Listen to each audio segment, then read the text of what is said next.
মেয়েটা মাত্রই বিয়ে করলো, এর মধ্যেই পোলাপাইন বের করে ফেলছে কে কার এক্স, কে কার সাথে চিট করছে। সারা বছর ব্রাইডাল শুটগুলোতে অনেক গর্জিয়াস করে সাজে, নিজের বিয়েতে কেন এত সিম্পল করে সাজছে, ব্লা ব্লা ব্লা। ভাইরে ভাই, মানুষ এত জাজমেন্টাল কেন?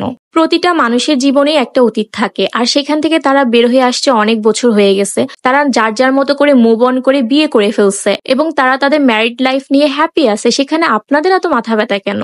আর কিছু মানুষ তো আছে যারা তার সাজ নিয়ে কথা বলতেছে। সে সারা বছর ব্রাইডাল শুটগুলোতে অনেক সুন্দর করে সাজে, গর্জিয়াস করে সাজে, কিন্তু বিয়েতে কেন এত সিম্পল সাজছে, একটুও মানায়নি, এ ধরনের কথা বলতেছেন। একটা মানুষের লাইফের সব থেকে বিশেষ দিন হচ্ছে তার বিয়ে, আর সেই বিয়েতে সে একান্তই তার পার্সোনাল চয়েসে সাজবে। আমার কাছে তো পার্সোনালি তার সাজটা অনেক বেশি ভালো লেগেছে। তার গহনা, শাড়ি, মেকওভার সবকিছু মিলিয়ে কিন্তু তাকে অনেক বেশি স্নিগ্ধ লাগছে।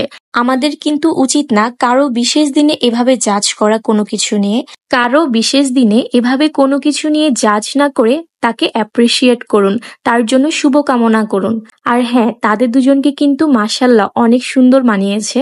নওরিন আফরোজ পিয়ার জন্য অনেক অনেক শুভকামনা রইল।